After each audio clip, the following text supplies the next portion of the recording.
আবার এখন শুনি উনি নাকি একটি দেশ থেকে মাঝে মাঝে বাংলাদেশের কর্মসূচি ঘোষণা করেন, কত কিছু করেন।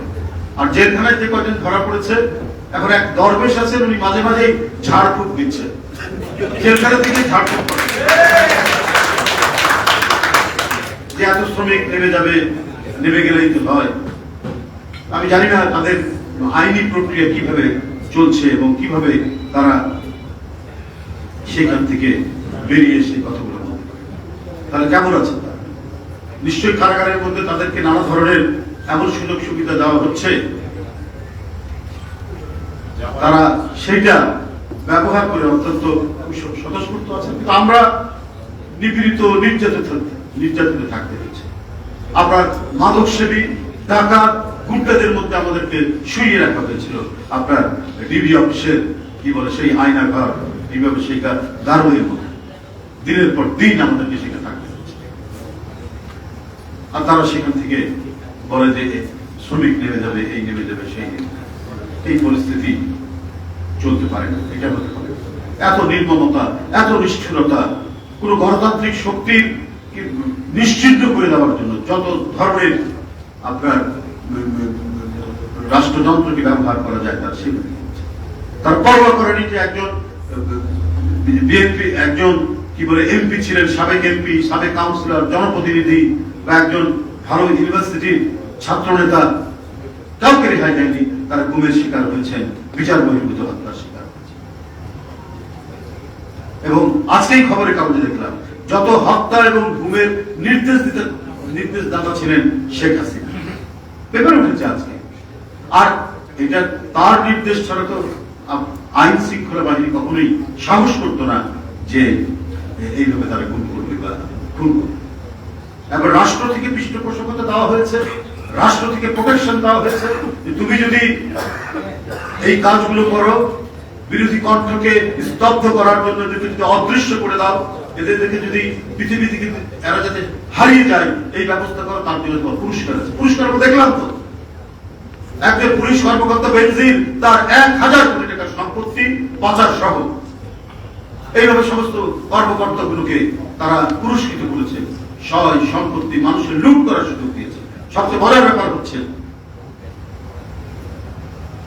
এই বেনজির সাহেব যত জমি দখল করেছেন তার 60% জমি হচ্ছে হিন্দুদের জমি।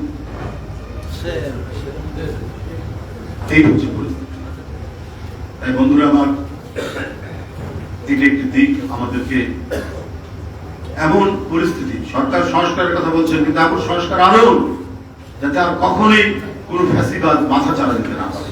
আইনের শাসন এমন ভাবে নিশ্চিত করুন সত্যিকার অর্থে কোন ভুক্তভোগী বিচার আদালতে গেলে পরে সে যাতে বিচার পায়, সে ধরনের সংস্কারগুলো নিয়ে আসুন। আর এটা নিয়ে আনার জন্য খুব বেশি পরিশ্রম এবং সময় লিঙ্গারিং করার কোন মানে হয়। এগুলো করা অত্যন্ত, মানুষ এগুলো চায় এবং মানুষের মুখে মুখে এগুলো আছে। এখন শুধু আপনারা এটাকে আইন হিসাবে কার্যকর করা যায় সেই কাজগুলো।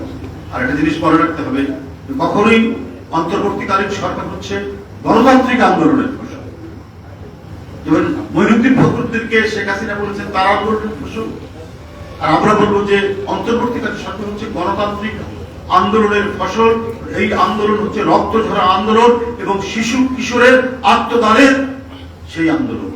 এই আন্দোলন ছিল অত্যন্ত মহিমান্বিত, কারণ এখানে ছোট বাচ্চা আহাদ থেকে শুরু করে, এখানে ফারহান থেকে শুরু করে, এখানে মুগ্ধ থেকে শুরু করে, এখানে আবু সাইদ বেগম রোকেয়া বিশ্ববিদ্যালয়ের সেই মাসুম ছাত্র, ইংরেজি অনার্সের 3য় বর্ষের ছাত্র, তাদের যে আত্মদান, এটা মহিমান্বিত আত্মদান। এই আত্মদানের যে সরকার, সেই সরকারকে তো অত্যন্ত দ্রুত গতিতে এমন সংস্কার আনতে হবে যে সংস্কারগুলো আপনার চিরদিনের জন্য ফ্যাসিবাদের যেন কবর রচনা করে। তা না দেখে আমরা দেখছি নানা ধরনের কথাবার্তা, মুক্তিযুদ্ধের বিকল্প তৈরি করা হচ্ছে 5ই আগস্ট। এটা মানুষ মেনে নেবে না।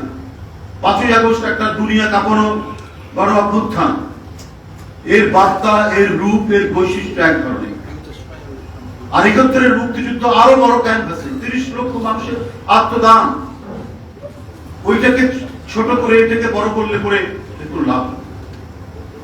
এটা মানুষ ভালোভাবে নেবে না।